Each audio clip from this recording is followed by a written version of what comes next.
Okay, let's unpack this. When you hear the name Michael Burry, I mean, the first image that usually springs to mind is Christian Bale, right? Yeah, in The Big Short. Exactly. A massive lonely bet against the housing market and that seismic shock that followed. Burry is maybe the most famous contrarian investor of our time. He's become this sort of oracle of doom who often bets against the entire consensus. And what's stunning is how often he's right. His method seems so simple, but it's also brutal. He finds the overwhelming consensus, he identifies what he sees as the structural flaw, and then he bets everything that the market is wrong. Completely. And his legacy isn't just cemented by 2008. He specializes in spotting what he calls massive mispricings. Right. I mean, these are instances where collective exuberance, often driven by one single powerful story, has just fundamentally blinded the market to the risks underneath. Whether it's meme stocks or the leverage in the mid-2000s, yeah. Precisely. He looks for assets priced for perfection in a world that is, well, it's inherently imperfect. Exactly. And now, Burry is back in the spotlight. His target this time isn't a niche commodity or even a consumer brand. It's one of the, seemingly immovable pillars of enterprise tech. A company trying desperately to monetize the current AI boom. Oracle. And this isn't just a simple short. It feels more like a surgical strike. It does. And this deep dive, it gives us a really rare window into the mind of a high-stakes skeptic. We've gathered the critical details from Burry's recent disclosure, specifically his remarkably candid rationale that he laid out on Substack. So he confirmed it all. The put options, the direct shorting. He did, and it's a full thesis, not just a quick trade. So our mission for you, the learner, is to quickly and thoroughly understand not just that he shorted Oracle, but why. Why he views this specific company as the perfect proxy for the overall, maybe fragile valuation of the entire AI market. Yeah, it forces us to look past the hype and really focus on the structural differences between these tech titans. We're going to connect the dots between Oracle's high-cost, high-leverage pivot, its staggering debt load, and this crucial distinction Burry draws between tech giants with secure moats and what he labels a pure AI bubble carrier. Let's dive right into the facts surrounding the trade itself. Okay, so let's start with the specifics. He revealed this after a Friday market close, which is, classic timing for big news. Right, the old news dump. Exactly. Yeah. Burry confirmed he has been actively holding put options on Oracle and, crucially, directly shorting the company over a sustained period, the last 6 months. And that sustained action, that really speaks volumes, doesn't it? How so? Well, it wasn't just a quick tactical short timed around a single earnings report. This was a calculated, sustained bet against a company whose valuation has been driven almost entirely by the promise of future AI revenue. So he's been watching this whole time. For half a year, watching the AI narrative heat up while Oracle's financial structure became more and more strained trying to meet that perceived demand. And his rationale, he says it explicitly, is a microcosm of his suspicion about the entire AI industry. The massive valuations, the bubble. Yeah, it's a way of shorting the bubble without having to short the entire index. It's much more targeted. And he did not pull any punches in his communication either. The language he used was sharp. Oh, remarkably sharp. It moved beyond standard financial metrics into, strategic and even psychological critique of the company's leadership. He pointedly said, and this is a quote from the source, "I don't like its positioning, nor do I like the investment that's currently making." He goes on, "It doesn't need to be doing what it's doing now. I don't know why it's doing it. Maybe it's out of vanity. Ego." That word ego. Vanity or ego, yeah.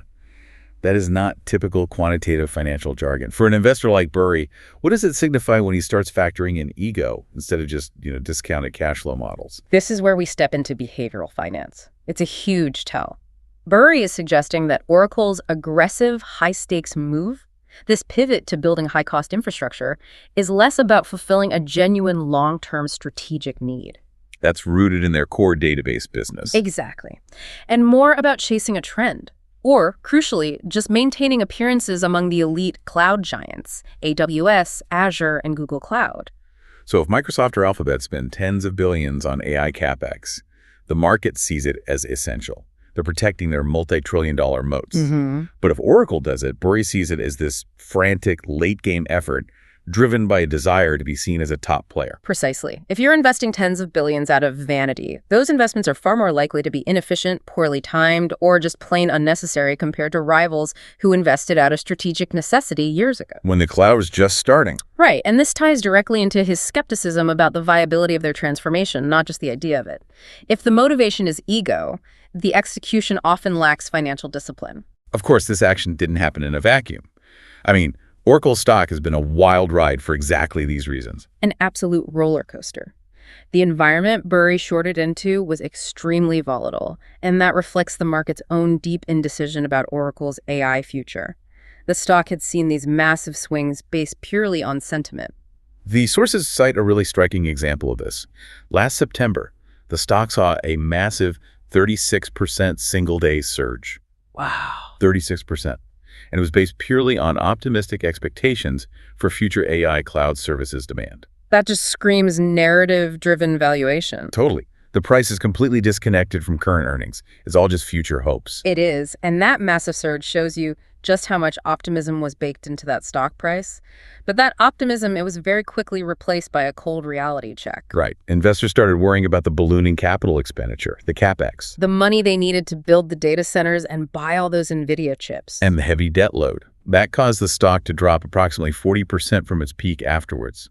And that intense volatility, that back and forth, it just confirms the fragility of that singular AI narrative that was propping up the valuation. That is a huge swing. It shows the market is just acutely sensitive to any bad news on CapEx or debt. Mm-hmm. So Burry steps into this structurally unstable situation. How did his very published short specifically, pour fuel on that fire? Well, Burry's move didn't introduce new financial facts, but what it did was validate the fear. The fear among sophisticated investors about the sustainability of Oracle's model. When someone with his track record publicly labels a strategy as driven by ego and says it's fundamentally flawed, it transforms a generalized market anxiety into a credible, high-profile challenge. It makes investors ask the hard questions. Exactly. It forces them to scrutinize that high-leverage bet on the future model. It makes you question, are they really capitalizing on AI, or are they just borrowing heavily to keep up appearances in a race they might not be equipped to win? It transforms doubt into conviction for a lot of analysts. And that realization, that brings us right to the core of his entire thesis. And this is where Burry's comparative screening process becomes just an incredibly valuable lesson for you, the learner. He didn't just pick a large tech company that looked a little expensive. No, He specifically defined what he was looking for.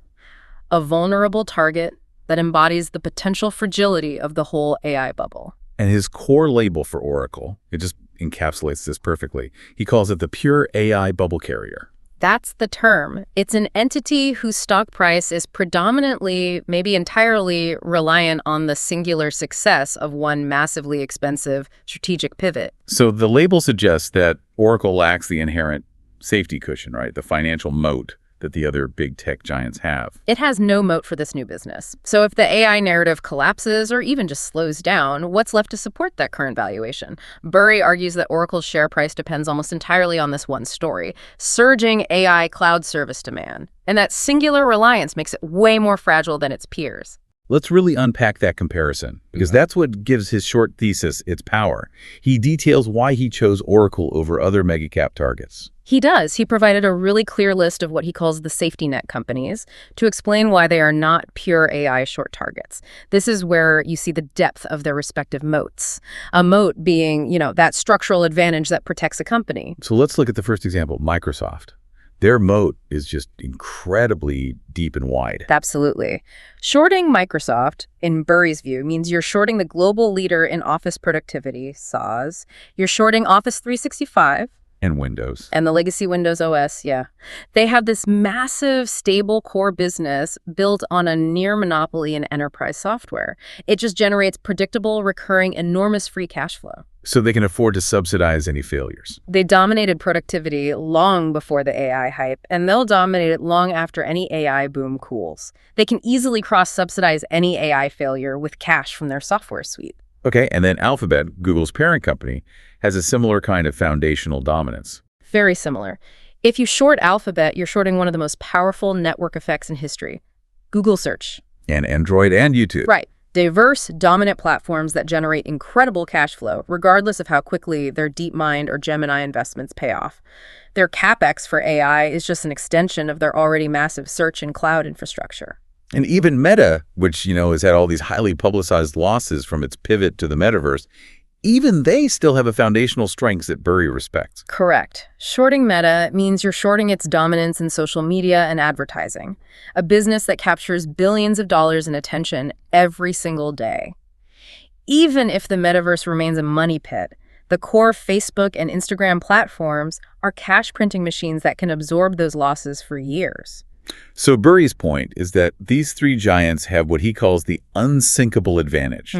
They aren't pure AI short targets because they have these powerful core businesses that allow them to survive, control their spending, digest losses, and just remain dominant and profitable. He was very specific. He wrote, and I'm quoting here, "These three companies will not disappear. Their core businesses grant them immense flexibility. They can treat their AI spend as a calculated expansion, not an existential bet-the-company pivot. They can afford to be wrong. They can afford to be wrong several times over because the core business is an almost infinite source of funding." Okay, but let's play devil's advocate for a second because this is a really crucial point. Aren't all major tech shifts motivated by some fear of missing out? I mean, where's the line between strategic necessity and vanity in this context? That's a fantastic question. The line in Burry's analysis is drawn at the balance sheet and the core business. Strategic necessity means you are protecting existing profitable revenue streams. Okay. For Microsoft, investing in AI cloud is necessary to prevent AWS from encroaching on its enterprise clients. For Oracle, the pivot isn't defensive. It's an aggressive, costly offense to enter a market where they have historically lacked any infrastructure strength. And that brings us directly to the Oracle risk profile. So contrast that deep safety net with Oracle's current financial position. Well, Oracle is facing a profound challenge.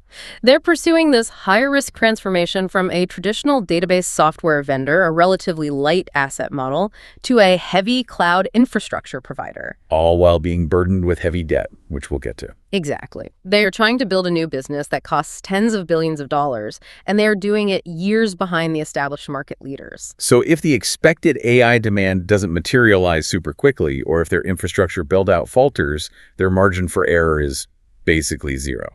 Extremely low. They just don't have the vast, diversified, mature cash cow businesses that Microsoft or Alphabet can fall back on. Their core database business is stable, sure, but it doesn't generate the astronomical free cash flow you need to casually absorb tens of billions in losses if the cloud investments go south. So this raises the critical question you brought up earlier. Why did Burry see the risk in Oracle's transformation as so unique compared to the investments made by the others? And the answer is timing. It's all structural timing. The others were already infrastructure providers. They were. AWS and Azure were built years ago, often at lower costs, and with a first-mover advantage that locked in key clients and talent. They are now innovating on top of established, optimized foundations. Oracle is just trying to catch up. They're spending tens of billions just to build the foundations their competitors finalized a decade ago. And what's worse, they're doing it during a global economic period where interest rates are significantly higher. Right. This just amplifies the cost of capital and the risk with every dollar of debt they take on. It's the difference between expanding a successful factory and frantically trying to build one from scratch in a high-cost gold rush, financed entirely by debt. That late, aggressive, highly leveraged entry is why Burry sees them as the ultimate pure AI bubble carrier. That analysis leads us directly from corporate psychology and moats right to the cold, hard numbers. The decision to short Oracle is fundamentally tied to this radical financial shift the company is undertaking. Yeah, let's detail this strategic shift from light to heavy. So Oracle's historical identity was built on being a high-margin, light-asset, database software vendor. Their product was intellectual property. Exactly. When you sell software, your primary costs are labor, R&D, sales, and marketing. You don't have these large, fixed assets that depreciate rapidly or need massive ongoing maintenance. That model gives you excellent gross margins. And now they're attempting this radical transformation. They want to become a heavy asset cloud infrastructure provider, the third or fourth major player competing with giants like AWS and Azure. It's a completely different business DNA and, crucially, a radically different balance sheet. And this transition requires massive capital expenditure, or CapEx. Massive. CapEx is the money you spend on physical assets like data centers, servers, and most importantly here, specialized NVIDIA GPUs for AI workloads. The sources confirm Oracle has invested tens of billions of dollars in recent years and promises to spend more just to build out this infrastructure. And this shift from light to heavy, it introduces a whole new set of risks, right? What are the long-term implications for Oracle's financial health beyond just that initial cost? The implications are vast. First, you introduce huge depreciation schedules. Those multi-billion-dollar data centers and servers don't last forever. They lose value rapidly in tech. That hits your profitability. Okay. Second, you introduce huge maintenance costs, power, cooling, physical security, complex networking staff. Those are all continuous operating expenses that just chip away at your margins. And then there's obsolescence. The risk of obsolescence. If the next generation of AI chips or server architecture changes radically in a couple of years, those tens of billions you invested now might become less efficient, requiring costly upgrades sooner than you planned. The old software model didn't have to deal with these physical hurdles. Okay, so let's connect this strategic gamble to its consequence, the staggering debt load. This is the central financial pillar of Burry's short thesis. It is. The headline number is, it's sobering. And it illustrates the sheer scale of this pivot. According to Bloomberg data cited in our sources, Oracle currently holds approximately $95 billion in outstanding debt. $95 billion. Yeah. To put that in context, that makes Oracle one of the largest corporate bond issuers outside of the financial sector within the Bloomberg High-Grade Index. It's an enormous amount of leverage for a company undergoing a high-risk existential pivot. And that level of debt introduces immense danger. The inherent danger of a debt-driven expansion of this magnitude, especially when you're trying to enter an already competitive market, it's huge. The danger is structural fragility. That's the word for it. In a competitive market, you need maximum flexibility. Oracle has none. In a high interest rate environment, servicing $95 billion in debt becomes more and more expensive, draining cash flow that could be used for other things. Like competing on price or R&D. Or shareholder returns, yeah. They're essentially pre-committing massive amounts of future income just to service the cost of entry. And if there's an industry downturn, an AI winter. If that happens, Oracle's new data centers won't fill up with profitable AI workloads immediately. The financial structure becomes acutely fragile, making the company susceptible to market shifts that those cash-rich competitors can just weather. Microsoft or Google can just delay some CapEx or lower their prices for a bit. Exactly. Oracle is bound by mandatory scheduled debt payments, regardless of whether their new data centers are running at 10% capacity or 90%. And this structural fragility, it has already led to significant skepticism, even with management's optimistic forecasts. The market smelled the cost of this transformation. The source material confirms this, although Oracle published those optimistic cloud forecasts that briefly excited the market, driving that massive 36% surge we mentioned. Investor enthusiasm cooled really rapidly. Why? Because the market became fixated on the rising CapEx and skepticism about certain cloud transaction structures, all coupled with the expanding debt. They could see the cost of the transformation potentially outweighing the promises of future revenue. And this anxiety wasn't just in the stock market. It was highly visible in the debt market, which is often, a more sober judge of risk. Much more sober. Prior to a recent financial report, Oracle's credit default swaps, or CDS, hit a historical high. That is a massive flashing red light. Can you explain for our listeners what that means exactly? A credit default swap is essentially an insurance contract against a company defaulting on its debt. It's insurance bought by bondholders. If Oracle goes bankrupt and can't pay its bonds, the seller of the CDS pays the bondholder. So if the CDS price hits a historical high, it means the annual cost of insuring Oracle's debt is at its highest point ever. Precisely. It indicates heightened fear in the bond market about Oracle's ability to service its debt long term.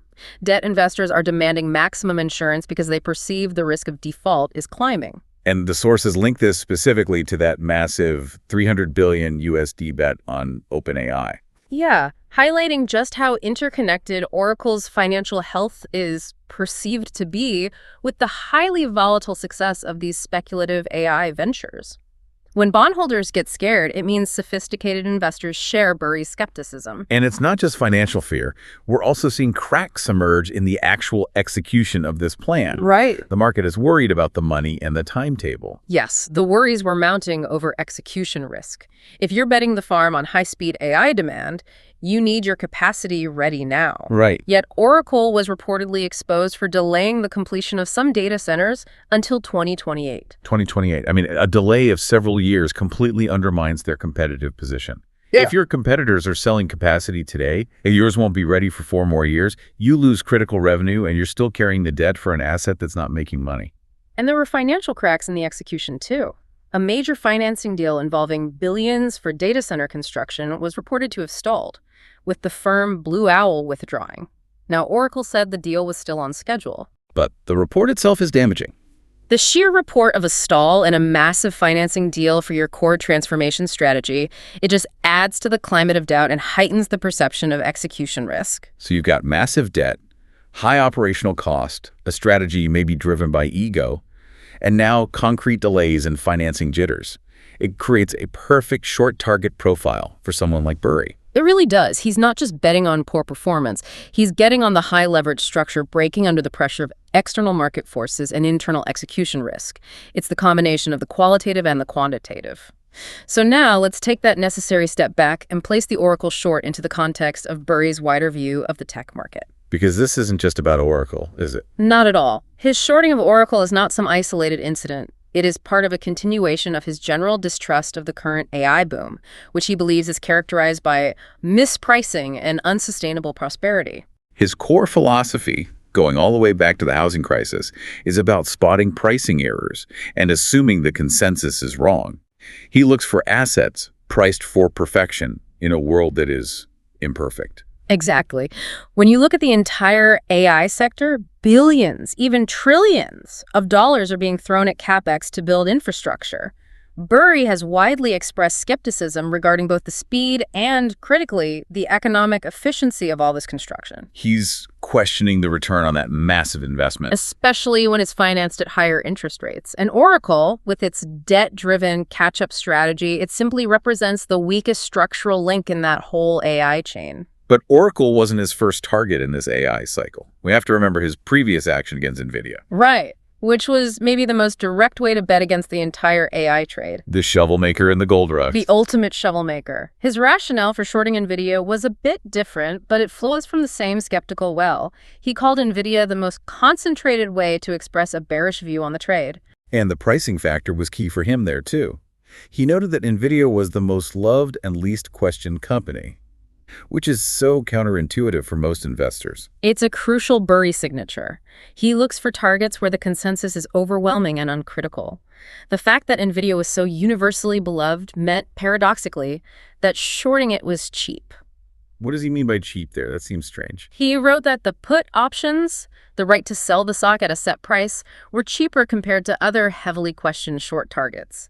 The market consensus of its safety was so high that insurance against its decline was severely undervalued. That's a powerful insight into contrarian strategy. Betting against the least questioned company gives you a better entry point. It's a risk-adjusted play, and his skepticism extends even further up the stack, to the application layer where valuations are even crazier. He even extended his critique to one of AI's central players, stating he would choose to short OpenAI if its valuation reached $500 billion. $500 billion for a private company. That really quantifies his belief in an unsustainable bubble top. It's a very public line in the sand. It serves as a marker for the entire market. It implies that at a certain valuation, a company becomes fundamentally uninvestable from a skeptical perspective, no matter how great the tech is. The valuation is baked in every possible success and ignored any potential failure. And we should briefly mention, this isn't new for him. He has a documented history of targeting highly valued, beloved stocks driven by personality and narrative. The sources remind us he previously criticized Tesla. Oh yeah, calling its valuation absurd and its executive compensation plans harmful to shareholders. It reinforces the pattern. The pattern is targeting not just financially leveraged companies, but companies whose valuation is heavily reliant on an uncritical narrative, a charismatic founder, or in Oracle's case, a sudden ego-driven pivot into a high-risk sector. He aims for the structural weak points in popular stories. So if we connect all this back to the Oracle short, what's the final synthesis of his approach here? Look, Burry is not necessarily saying AI won't change the world. He is saying that the cost and the timeline of that change, coupled with the existing financial structures of the companies doing it, are fundamentally mispriced. So he's looking for the weakest link. He's finding the company with the highest leverage, that's the $95 billion in debt, the least differentiated strategy, that's the ego factor, the late mover crashing the party, and the highest dependence on the single volatile AI narrative. And the bet is that when the sector hits turbulence, whether it's interest rates, slowing spending, or just execution delays, it's not Microsoft or Alphabet that will suffer a catastrophic failure. No, it's the highly leveraged late mover carrier whose margin for error has already been eliminated by its debt. And this is so relevant to you, the learner. Burry's actions force you to make a crucial distinction in your own investment thinking. You have to ask, are you investing in companies based on fundamental business moats, the security of their core business, or based solely on the intoxicating promise of AI hype? He is drawing a clear, cold line, distinguishing between those who can survive a potential AI winter and those whose fragile balance sheets guarantee they cannot. It's a masterclass in structural risk assessment. This has been an incredibly detailed deep dive into a high-stakes, contrarian bet that really challenges the core assumptions of the current bull market. Let's quickly recap the three main structural arguments Michael Burry is making against Oracle. First, there's Oracle's precarious status as a pure AI bubble carrier. Right. Its valuation is just too reliant on that single volatile narrative of future AI cloud demand. It doesn't have the diversified moats of Microsoft or Google. Second, the high-stakes, heavy asset gamble and that staggering $95 billion debt load. That transformation from a light asset software vendor to a heavy asset infrastructure provider creates immense financial fragility. High fixed costs, rapid depreciation, and that huge interest burden. And third, the evidence of systemic execution risk. We saw the operational cracks, right? The market anxiety seen in the historically high credit default swaps. That's the debt investors getting nervous. And then the specific operational setbacks like data center delays reported to extend until 2028 and the stalling of critical financing deals. So what does this all mean for the broader market? Burry isn't just making a trade here. He's issuing a powerful warning about the structural health of the whole AI supply chain. He's suggesting that while the technology is real, the financial architecture being built to support it is precarious. The ultimate question raised by his strategy isn't whether AI demand will surge. He's probably agnostic on that. It's about the cost. It's whether the cost of building the infrastructure, especially for late movers like Oracle, who have to leverage up massively, will ever generate a sufficient return on that debt and capital expenditure. The barrier to entry is just astronomically expensive, and timing is everything. It is. And this raises a really important final question for you to mull over as you assess the AI sector. In this massive, debt-fueled AI gold rush, is Oracle positioned to be a highly profitable prospector who strikes it rich and joins the elite cloud club? Or is it just the company selling expensive debt-financed shovels to everyone else and risking insolvency when the rush slows down or the gold just proves too expensive to mine? It encourages us to look past the tech excitement and really explore the relationship between corporate strategy, balance sheet health, and market perception. Keep digging into those balance sheets. Absolutely. Thank you for joining us for this deep dive into Michael Burry's latest target. We'll catch you next time.